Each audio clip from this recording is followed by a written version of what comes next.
Notre-Dame est bien bonne pour le 150e anniversaire de la proclamation du dogme de l'Immaculée Conception. Elle nous donne un mois de mai magnifiquement organisé. Le premier jour de ce mois est le premier samedi, jour de récollection, et le dernier jour de ce mois nous mènera au sommet, sur la butte de Montmartre, pour le grand pèlerinage de Chartres à Montmartre. Profitons-en pour bien sanctifier ce mois, bien le passer en présence, en union avec Notre-Dame.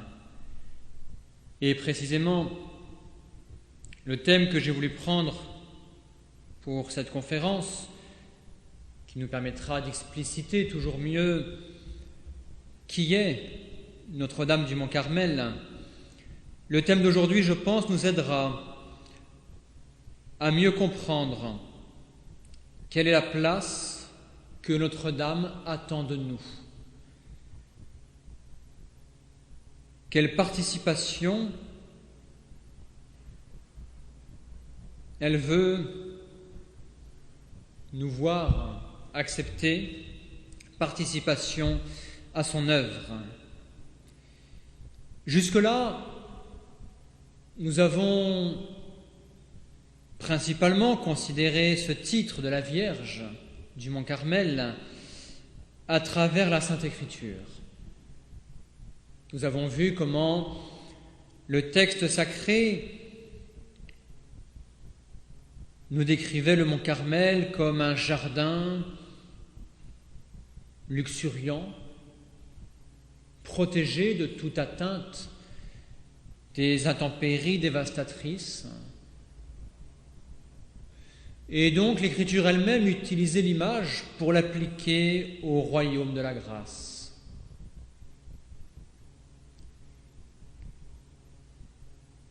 L'auteur inspiré, à travers le Cantique des Cantiques, ira même à faire du Carmel l'image de l'épouse parfaite de Dieu, celle qui est sans tache ni ride.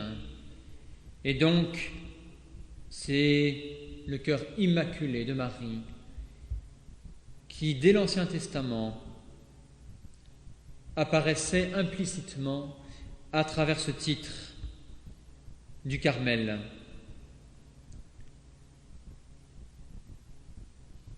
Plus qu'une symbolique, le Carmel est également, dans l'Ancien Testament, rappelez-vous, un lieu de combat et de victoire.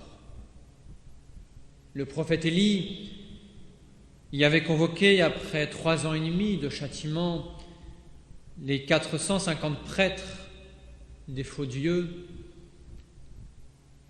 et le ciel a tranché. Le clergé impie a été anéanti, mis à mort, tandis que tout le peuple, par le prodige divin, retrouvait la foi. Et là, un petit signe tout symbolique, ce nuage blanc montant de la mer, qui symbolisait Notre-Dame, était annonciateur de la fin du châtiment, du redoublement des miséricordes de Dieu. Et donc, le Carmel, Notre-Dame du Mont-Carmel, plus que le cœur immaculé de Marie, c'était également le cœur triomphant de Marie. Et c'est pourquoi ce titre du Carmel a été très vite rapproché de l'Assomption, la grande victoire de Marie. L'Assomption méritée par Notre-Dame de compassion. La Vierge du Carmel, donc, c'est celle-ci, c'est la Vierge de la rédemption. Elle peut s'y associer parce qu'elle est immaculée. De fait, elle est unie à son divin Fils dans le sacrifice. Et c'est pourquoi elle est détentrice de la victoire. Avec ce regard tout particulier sur le clergé, c'est au sujet du clergé que le Carmel s'est distingué dans l'Ancien Testament, j'en faisais mention à l'instant, et également, nous allons le voir peut-être plus aujourd'hui, Notre-Dame du Mont-Carmel s'est manifestée à travers le Nouveau Testament principalement pour sanctifier le clergé. Et c'est pourquoi son ordre, l'ordre du Carmel, a pour finalité première dans son apostolat la sanctification du sacerdoce. Tout cela, nous l'avons rapidement regardé à travers les livres sacrés. Je voudrais aujourd'hui, avec vous, revenir sur ces grandes vérités, mais cette fois-ci à travers l'histoire, à travers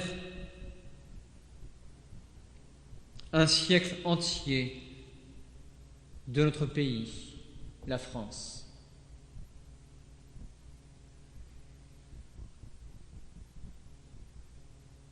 Si nous parcourons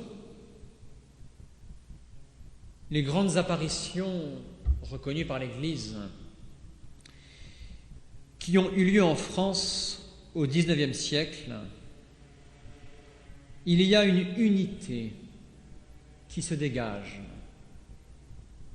et qui est assez intéressante et qui nous remet complètement sur la voie de la Vierge du Carmel. Nous allons le voir, c'est cette signature que Notre-Dame va donner. Le XIXe siècle, en effet, est symptomatique de cette lutte entre les puissances des ténèbres et la Vierge Immaculée.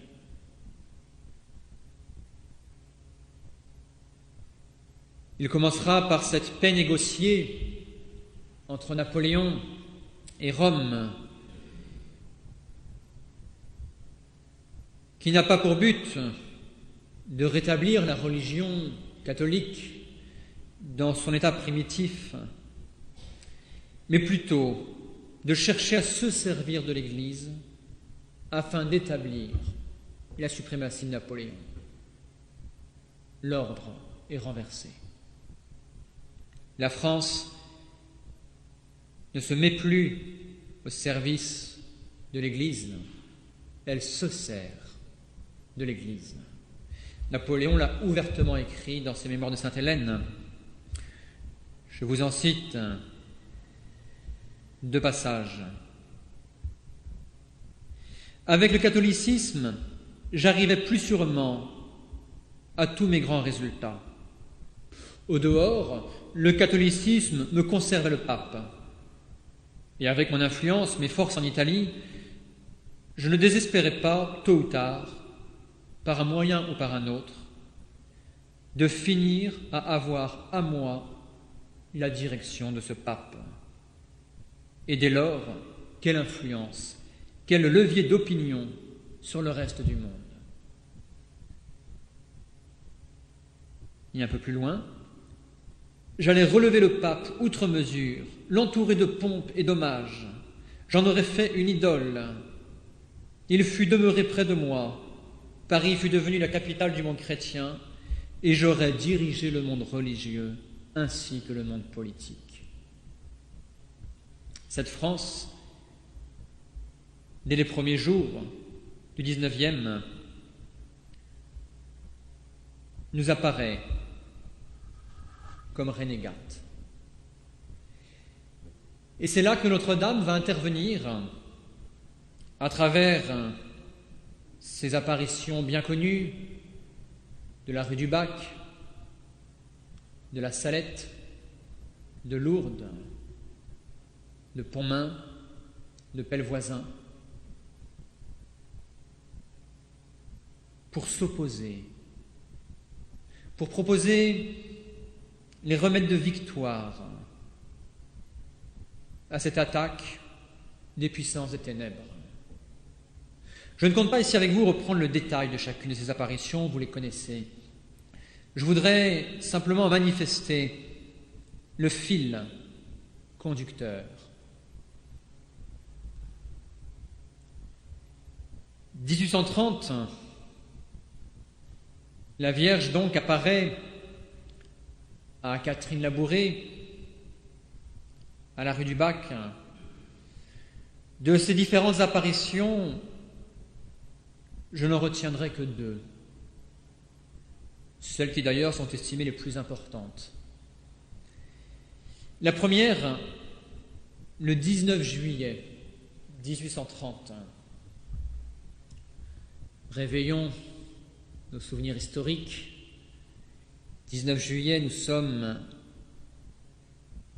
à peine une quinzaine de jours avant ce qu'on a appelé les Trois Glorieuses, entre guillemets.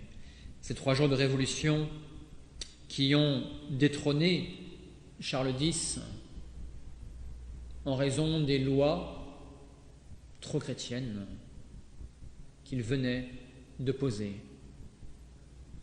Révolution qui mettra Louis-Philippe sur le trône avec toute la mollesse spirituelle qu'on lui connaît.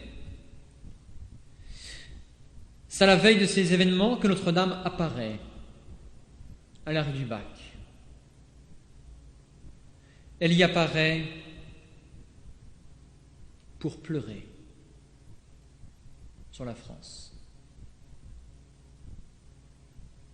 Les temps sont très mauvais, dit-elle à Catherine. Des malheurs vont fondre sur la France. Le trône sera renversé. Le monde entier sera bouleversé par des malheurs de toutes sortes. Mais venez au pied de cet autel. Là, les grâces seront répandues sur toutes les personnes qui les demanderont avec confiance et ferveur. Il est intéressant de voir comment Notre-Dame, ici, s'attriste sur cette première grande victoire de Satan. En détrônant le roi de France, les puissances des ténèbres détruisent la barrière protectrice de la papauté et donc de l'Église. Et c'est pourquoi Notre-Dame s'afflige. Regardez le lien qu'elle fait.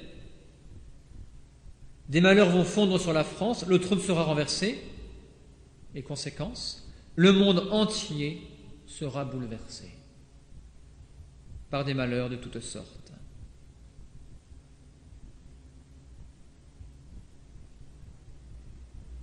De même que dans cette geste d'Élie, il y a un reniement du peuple élu. Ici, Notre-Dame, ce sont les préalables, pleure ce reniement.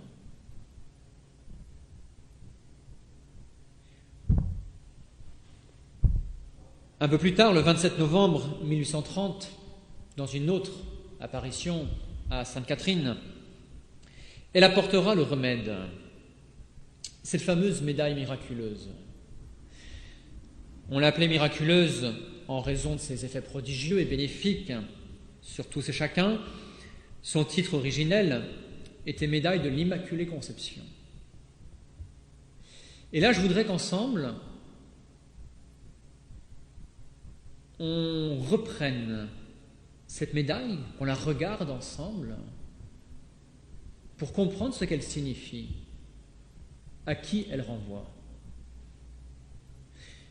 D'un côté, vous avez effectivement l'Immaculée Conception qui est là.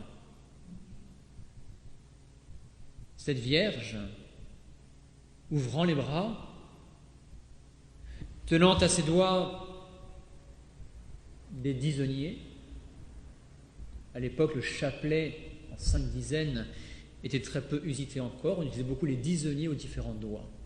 C'est comme ça que la Vierge apparaîtra à Sainte Catherine avec ses disonniers.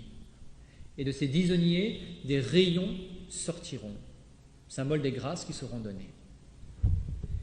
On voit donc l'Immaculée Conception qui est là, avec cette inscription qui se grave autour d'elle dans l'apparition et reprise dans la médaille. Ô Marie confie sans péché, priez pour nous qui avons recours à vous. Avant même la proclamation du dogme. Donc d'un côté, l'Immaculée Conception, le cœur immaculé de Marie donc, et de l'autre, que voit-on? Ce M surmonté d'une croix. Et cette croix est soulignée par 2 traits ou un trait large, enlacés dans le M. Ça nous montre ce lien très fort qui existe entre Marie et la croix. Lien souligné par la présence des 2 cœurs de Jésus et de Marie sous ce M. Et le tout est entouré des 12 étoiles, les 12 étoiles de la Vierge des combats et des victoires de l'Apocalypse. C'est bien là ce deuxième aspect de la Vierge du Mont Carmel. Nous avons dit d'un côté c'est le cœur immaculé de Marie, mais ce cœur immaculé de Marie en action dans le combat victorieux. Nous la voyons dans le combat, enlacée à la croix, victorieux, couronné des 12 étoiles.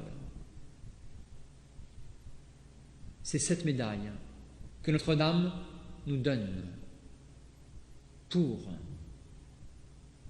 rester fidèle, pour garder la foi, pour s'opposer à ce reniement d'un pays. Parce que le pays a renié, nous sommes que le pays, en tant que tel, de par ses gouvernants, n'est plus consacré à Notre-Dame. Il est bien loin, le vœu de Louis XIII. Notre-Dame nous invite à cette consécration particulière, à son cœur immaculé, à son cœur combattant, en un mot, la Vierge du Carmel, pour mener à titre individuel cette lutte et surtout pour bénéficier de sa protection, de ses bienfaits. La rue du Bac,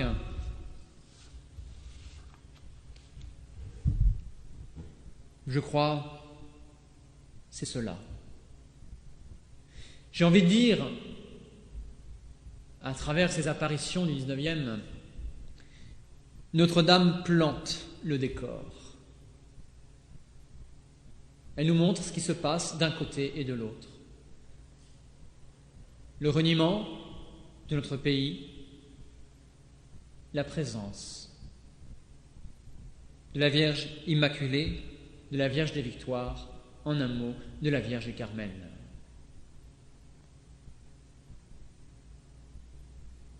Un petit peu comme 3 ans et demi avant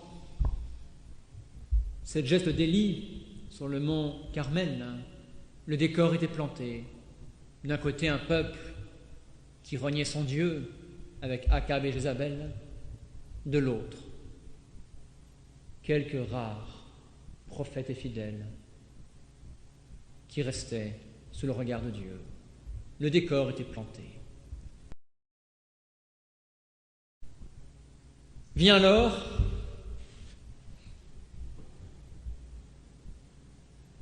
l'apparition suivante. 1846, la Salette. 3 ans et demi avant la victoire, Élie fait descendre sur terre le châtiment du ciel. La Salette, c'est un petit peu cela.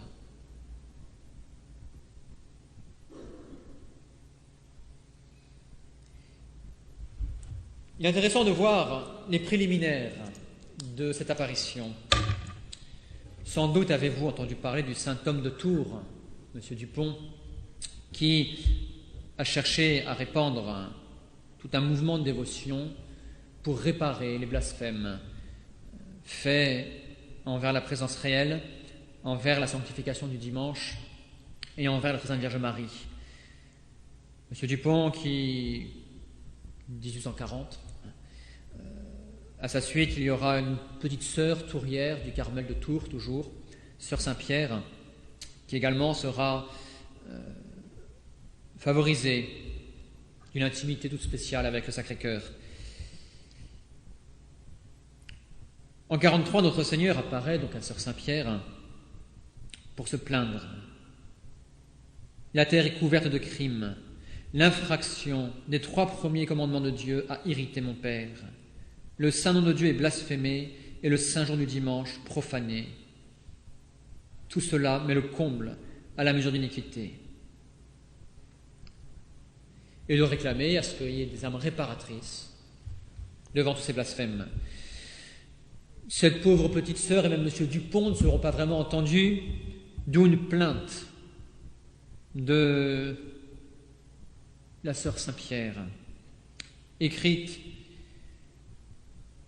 pendant l'été 1846, que je souffre d'être seul dépositaire d'une chose si importante et que je sois obligé de garder dans le silence du cloître cette angoisse du ciel, cette souffrance du ciel. Vierge sainte, apparaissez dans le monde à quelqu'un, faites-lui part de ce qui m'est communiqué au sujet de la France. C'est l'été 1846. Le 19 septembre 1846, la Vierge apparaît à Mélanie, à Maximin, sur la montagne de la Salette.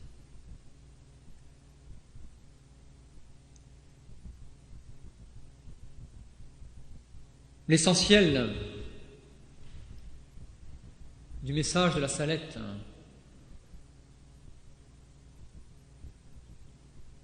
et cette indignation de Marie face aux fautes commises contre les 3 premiers commandements. Exactement comme au temps d'Élie, où tout un peuple adorait les faux dieux. La Vierge ici vient se plaindre de cela. C'est le même crime qui nous est reproché. À titre individuel, à titre politique, social. À titre individuel, c'est la reprise de ces fautes de blasphème et de profanation du dimanche. Mélanie raconte, des larmes commencent aussi à couler de ses beaux yeux. Et elle dit, si mon peuple ne veut pas se soumettre, je suis forcée de laisser aller la main de mon fils. Elle est si lourde, si pesante, que je ne puis la retenir. Depuis le temps que je souffre pour vous autres, si je veux que mon fils ne vous abandonne pas, je suis chargée de prier sans cesse. Notre-Dame, qui constamment, par sa prière, nous obtient la miséricorde. Je vous ai donné 6 jours pour travailler, et on ne veut pas je me suis réservé le 7e, et on ne veut pas me l'accorder. C'est le premier aspect, cet abandon de Dieu. au niveau individuel. Le plus lourd, le plus grave, et c'est ce qui va constituer le secret de la Salette, ce sont les fautes sociales. Les fautes d'un pays, plus encore, les fautes d'un clergé, de l'Église. Et là aussi, vous revoyez les événements du Mont Carmel, où les premiers coupables, certes, le peuple est pécheur, mais les premiers coupables, ce sont les prêtres, les mauvais prêtres. C'est le cœur du secret de la Salette. Mélanie, ce que je vais vous dire maintenant ne sera pas toujours secret. Vous pourrez le publier en 1858. On verra pourquoi.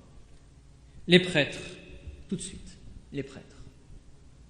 Ministre de mon fils, les prêtres, par leur mauvaise vie, par leurs irrévérences et leur impiété à célébrer les saints mystères, par l'amour de l'argent, l'amour de l'honneur, l'amour des plaisirs, les prêtres sont devenus des cloaques d'impureté.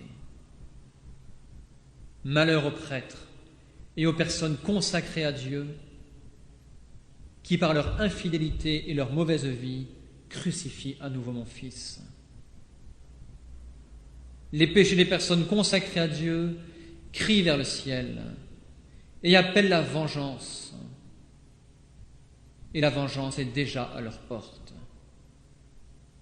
Dieu va frapper d'une manière sans exemple. Malheur aux habitants de la terre. Dieu va épuiser sa colère et personne ne pourra se soustraire à tant de mots réunis. En l'année 1864, Lucifer, avec un grand nombre de démons, seront détachés de l'enfer. Ils aboliront la foi peu à peu, et même dans les personnes consacrées à Dieu. Ils les aveugleront d'une telle manière qu'à moins d'une grâce particulière, ces personnes prendront l'esprit de ces mauvais anges. Les mauvais livres abonderont sur la terre. Les esprits des ténèbres répandront partout un relâchement universel pour tous ceux qui regardent le service de Dieu. Ils auront un très grand pouvoir sur la nature. Il y aura des églises pour servir ces esprits. Tableau extrêmement sombre. Tableau de châtiment. Exactement comme Élie a châtié le peuple d'Israël face aux fautes de son clergé. Notre-Dame annonce une date, 1864. Pourquoi cette date? C'est en septembre 1864 qu'est fondée la première internationale communiste.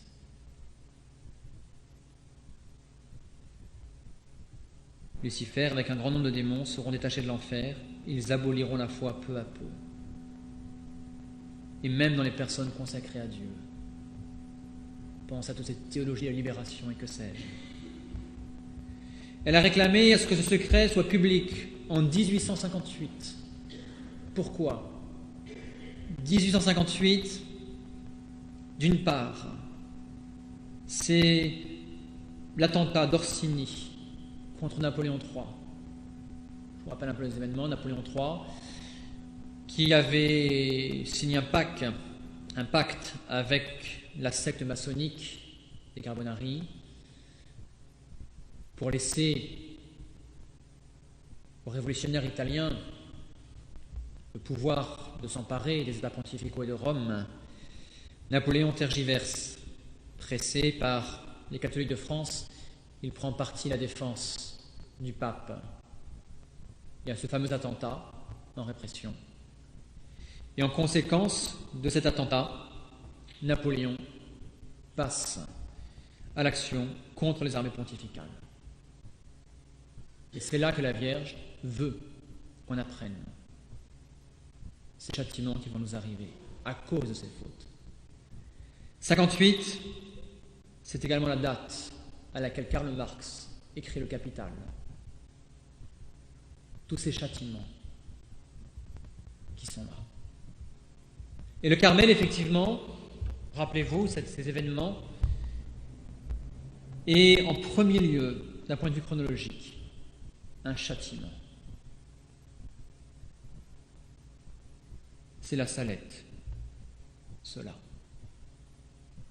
Après que le décor soit planté à la rue du Bac par ces deux camps, ces deux cités, celle de Dieu, celle de la Vierge Marie, et celle du reniement de Dieu, voilà les premières luttes, ces châtiments annoncés par Notre-Dame.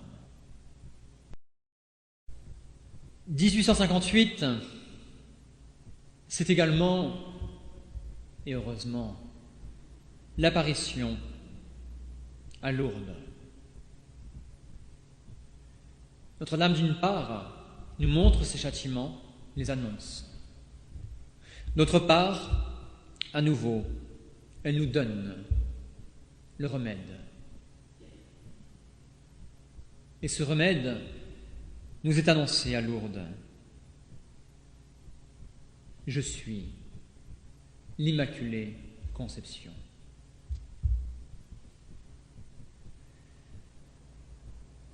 C'est elle qui apparaît, celle qui précisément écrase la tête du démon.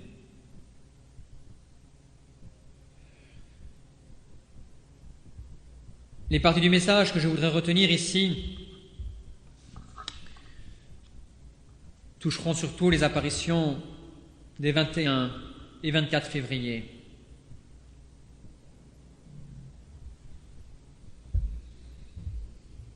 Le dimanche 21 février, Bernadette raconte: le regard de la dame parut un instant parcourir toute la terre, et elle le reporta, tout imprégné de douleur, vers Bernadette, agenouillée. Qu'avez-vous? Que faut-il faire? Murmura l'enfant. Priez pour les pécheurs, répondit la Vierge. Et le 24 février, je retiendrai 3 mots. Lorsque Bernadette s'avance en marchant à genoux vers le fond de la grotte, en répétant 3 mots cités par la Vierge: pénitence, pénitence, pénitence.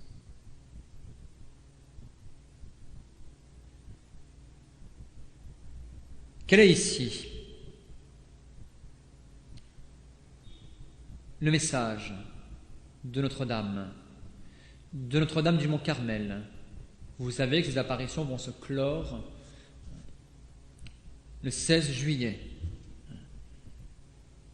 1858, jour de la fête du Mont Carmel.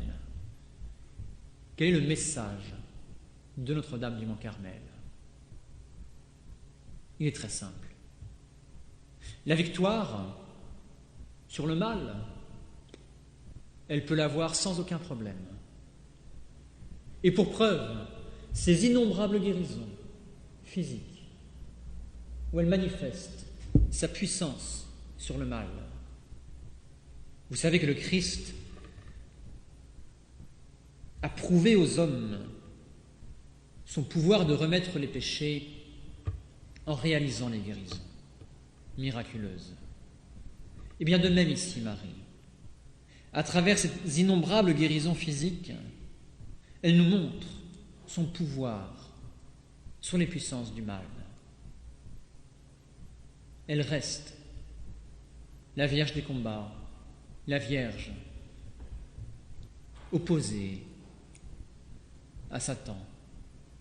Mais, et c'est le message de Lourdes, mais, pour que cette Vierge des combats soit effectivement la Vierge de la victoire, nous devons participer. Nous devons nous unir à sa lutte. Et c'est pourquoi ce message est là. Cette question de cet enfant, que faut-il faire? Et cette grande réponse, prier pour les pécheurs. Il faut faire nôtre cette prière réparatrice de Notre-Dame. La Salette nous décrivait la Vierge toujours en train de prier dans les cieux pour nous préserver des châtiments divins, prière de réparation.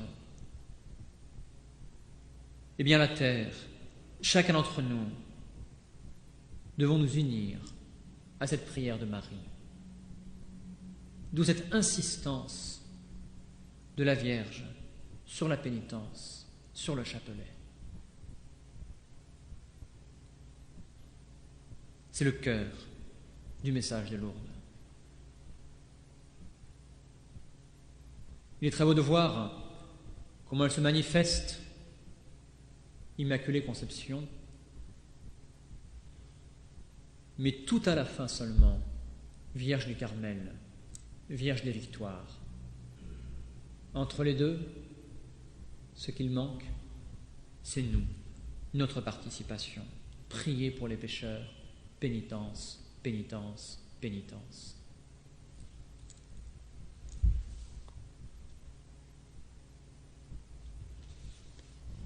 Là aussi, beaucoup ont souligné cette place du chapelet, évidemment, dans ces apparitions, jusque dans le lieu des apparitions. La Vierge apparaît sur un églantier, le rosier sauvage, le rosier, le rosaire. Notre moyen de prier, notre moyen de nous unir à la prière réparatrice de Marie.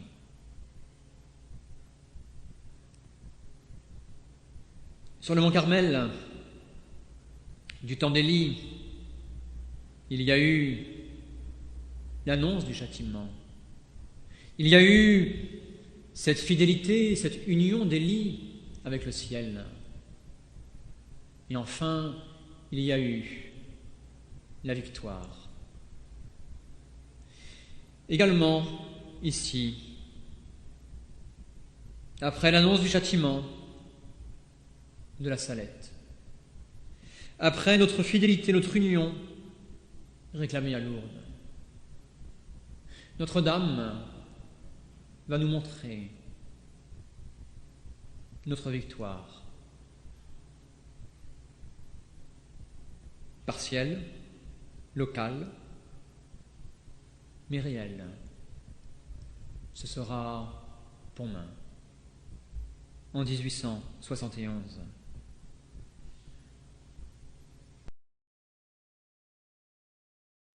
Cette guerre de 70, avait été annoncée à la Salette. Parce que le peuple profanait le jour du Seigneur, le bras du Christ ne pouvait que s'appesantir sur nous. D'où cette guerre de 70. Je voudrais vous montrer le lien impressionnant qu'il y a entre cette guerre et le châtiment qui nous a été mérité.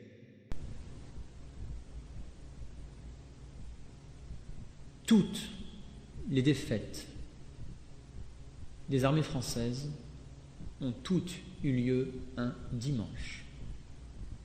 C'est assez impressionnant. Dimanche 7 août, Reichshoffen. Dimanche 4 septembre, capitulation de Sedan. Dimanche 2 octobre, chute de Strasbourg. Dimanche 16 octobre, Soissons tombe. Dimanche 30 octobre, capitulation de Metz. Dimanche 27 novembre, défaite d'Amiens. Dimanche 4 décembre, entrée des troupes ennemies dans Orléans. Dimanche 26 janvier, les forts de Paris cèdent, le drapeau allemand est hissé sur le mont Valérien. Toujours le dimanche. La Vierge l'avait annoncé. Ce peuple profane le jour du Seigneur. Le bras de mon Fils ne peut que s'appesantir sur lui.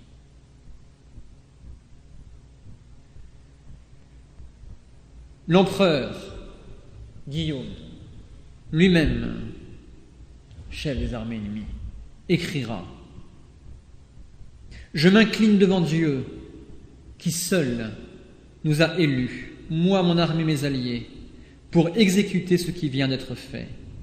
Nous a choisis comme instrument de sa volonté. Ce n'est qu'ainsi que je puis comprendre ma victoire. » Impressionnant. Et lorsqu'on fait le détail de cette guerre, on constate que tous les mouvements, qui s'est fait en hiver pour une bonne part, tous les mouvements de troupes allemands ont été favorisés par le beau temps. Dès que les armées françaises se déplaçaient, c'était le froid, la pluie, la grêle. Impressionnant.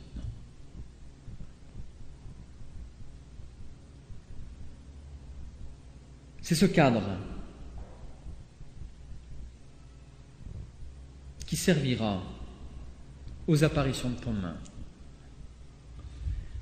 où Notre-Dame apparaît dans ce village dont le curé est très dévot à la Sainte Vierge.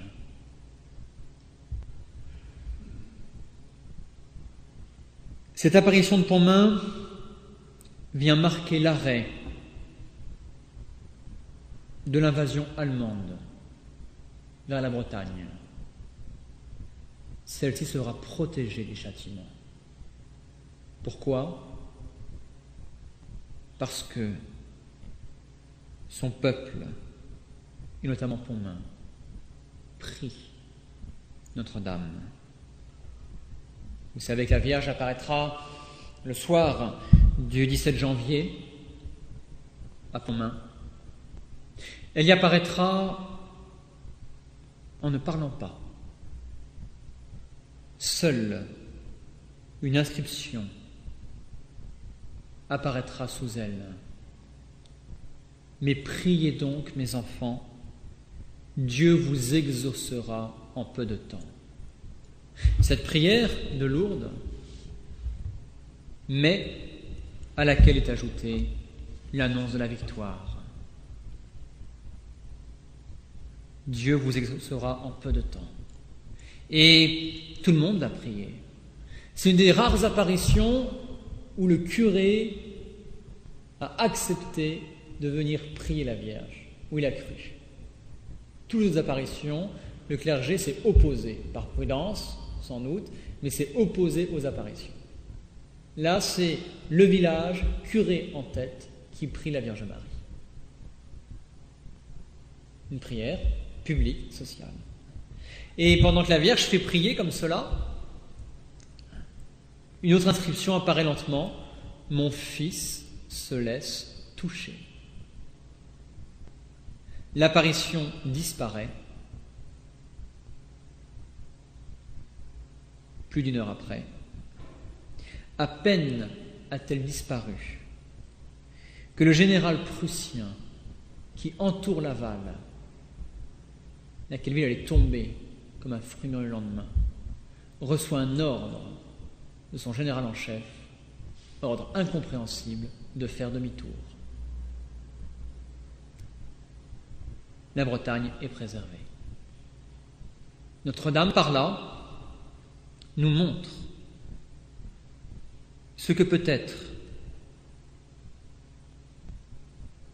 la victoire, sa victoire, notre victoire, obtenue précisément par la prière, par la pénitence. Et vous savez que des 38 jeunes gens de Pontmain qui ont été appelés sous le drapeau, tous reviendront sains et saufs. Il n'y aura pas une seule victime. Victoire absolue.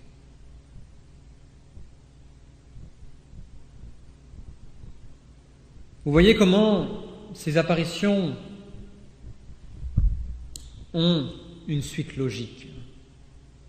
C'est un message que Notre-Dame veut nous faire passer.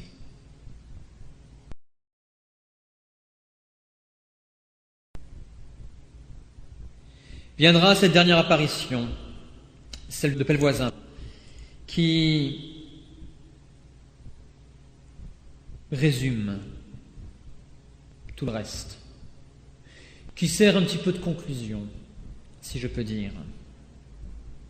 Pellevoisin, donc, qui se situe dans le Berry, où la Vierge a apparu à une pauvre enfant, Estelle Faguette, qui était une servante, une fille paysanne, au service de Madame de la Rochefoucauld.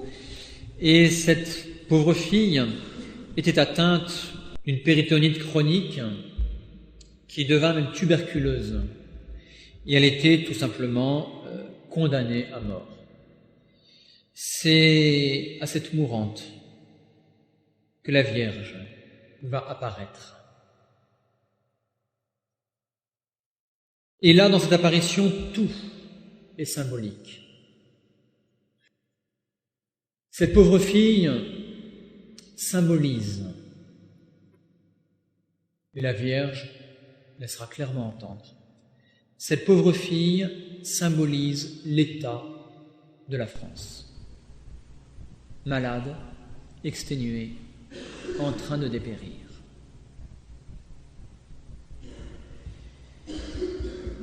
Lorsque la Vierge apparaît la première fois, le 14 février 1876, son apparition est précédée de celle du démon. C'est d'abord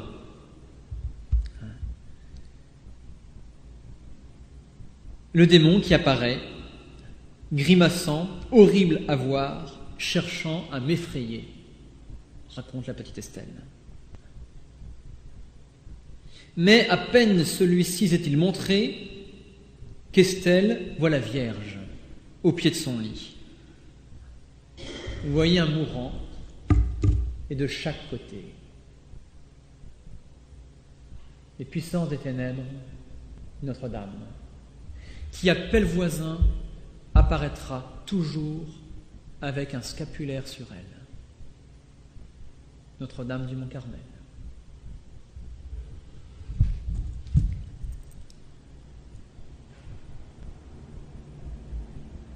La Sainte Vierge, sans regarder Satan, l'interpelle vivement. « Que fais-tu là ? Ne vois-tu pas qu'elle porte ma livrée et celle de mon fils ?» Estelle porte le scapulaire également. Aussi le malin s'enfuit-il aussitôt. De rage, il saisit la barre du lit qu'il secoue violemment. Estelle a peur et la Vierge de lui dire « Ne crains rien, tu sais bien que tu es ma fille. Courage, prends patience, mon fils va se laisser toucher. Tu souffriras encore 5 jours et samedi, tu seras morte ou guérie. Si mon fils te rend la vie, je veux que tu publies ma gloire. » Et ainsi, les apparitions pendant 5 jours vont se succéder, toujours selon ce même scénario.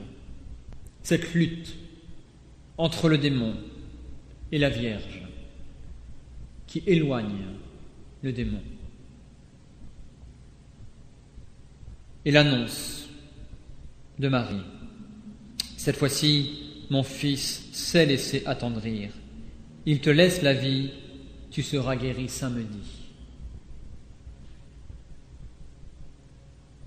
Et soudain, la tristesse voile le visage de la Vierge. Et Estelle, en la voyant, en éprouve une grande peine. Cependant, la Vierge lui dit « Ce qui m'afflige le plus, c'est le manque de respect que l'on a pour mon fils dans la Sainte Communion. Toujours ses péchés contre les 3 premiers commandements.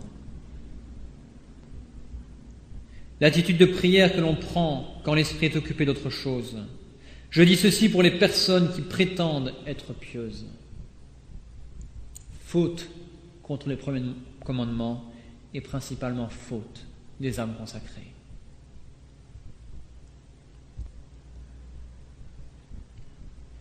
Arrivera donc cette guérison de Estelle et les apparitions vont continuer. Cette fois-ci avec une dimension beaucoup moins individuelle, où Notre-Dame réclame nos prières pour que la victoire se réalise sur la France.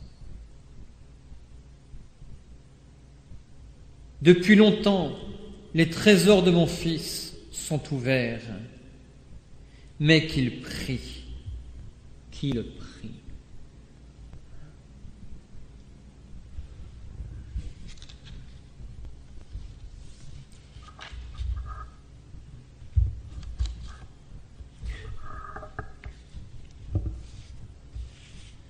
Ce n'est pas seulement pour toi que j'ai demandé ces grâces, mais aussi pour l'Église, pour la France. Dans l'Église, il n'y a pas ce calme que je désire. Et la France, que n'ai-je pas fait pour elle? Que d'avertissements, et pourtant elle refuse d'entendre. Je ne peux plus retenir le bras de mon Fils, la France souffrira. Et vous savez comment, je ne sais pas si vous le savez, Estelle a vu à ce moment-là les images de la Première Guerre mondiale, à nouveau.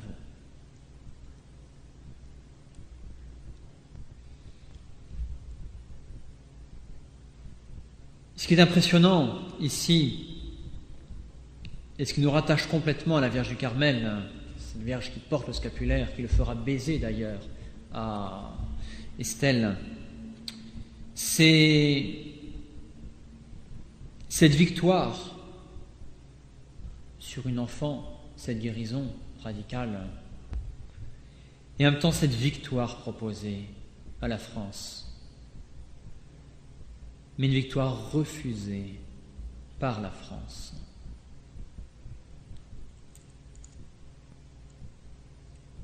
Vous savez que quelques mois après, à peine, en 1877, Gambetta criera à la tribune « Le cléricalisme, voilà l'ennemi ». Ce sont les grandes luttes qui mèneront en 1880 au décret contre les congrégations religieuses. 265 couvents seront fermés, 3600 religieux expulsés. Toutes ces lois qui mèneront à la séparation de l'Église et de l'État.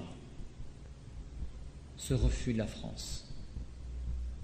Et de là, ce châtiment de la Première Guerre mondiale.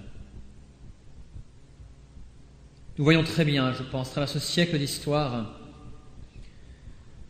cette place historique, cette présence qui se propose d'être salvifique. Cette place, cette présence de Notre-Dame du Mont-Carmel.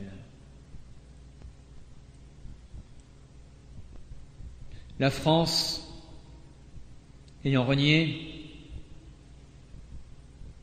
l'enjeu va changer de théâtre. Il sera davantage au niveau mondial au cours du XXe siècle. Cependant, heureusement, Notre-Dame n'abandonne pas tout à fait la France quand même.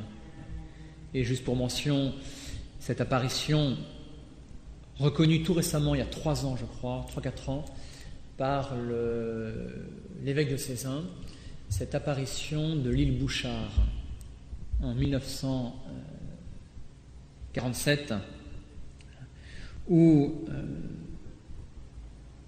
très semblable à celle de Pontmain, où la France est protégée contre le communisme. 1947, l'après-guerre, très grande crise économique en France.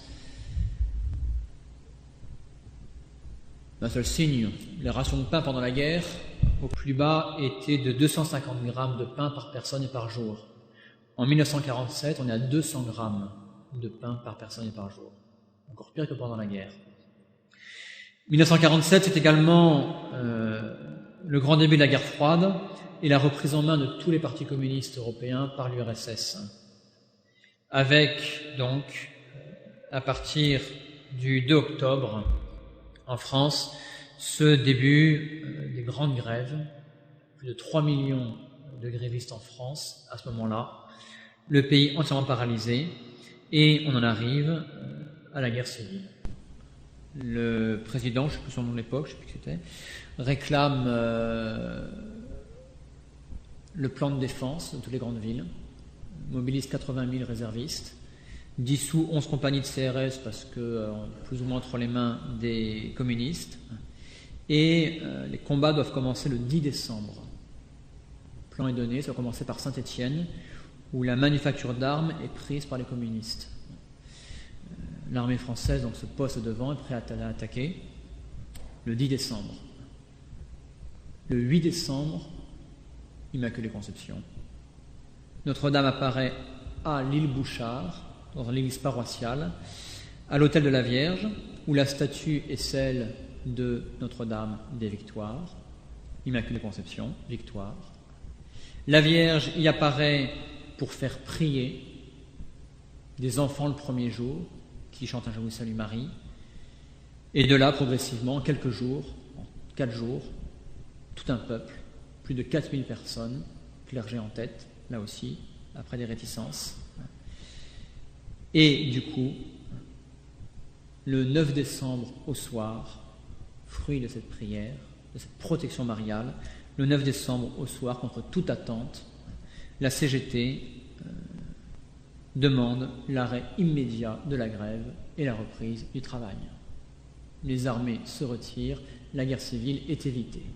Nouvelle protection de Notre-Dame qui nous a préservés d'une guerre civile et du communisme au cours de ce XXe siècle. Vous voyez, à travers tout ça, tous ces événements, toutes ces apparitions, ce que nous constatons, c'est qu'au-delà d'une histoire simplement humaine, il y a cette clé historique qui se résume dans la lutte entre Satan et ses suppôts, d'une part, et Notre-Dame, et tous ceux qui lui sont consacrés, d'autre part, qui lui sont fidèles. C'est le résumé d'un siècle d'histoire mouvementée en France. C'est celle-ci la trame fondamentale de l'histoire. Et nous voyons que si le ciel n'hésite pas à nous envoyer les châtiments que nous méritons, dans le même temps, le ciel propose sa victoire. Notre-Dame des combats de la victoire, Notre-Dame du Mont-Carmel, donc, se manifeste pour se donner, si nous le voulons. Cette grande lutte, dont le théâtre sera la France au XIXe, cette grande lutte va se répandre à travers le monde entier au cours du XXe siècle. Et là aussi, le message sera toujours le même. Ce seront toutes ces manifestations de Fatima, puis de Tuy. Ce sera Lucie de Fatima qui nous dira que le scapulaire a une importance tout aussi grande que le chapelet dans le message de Fatima. Ce sera cette grande phrase de Notre-Dame remplie d'espérance, et à la fin, mon cœur immaculé triomphera.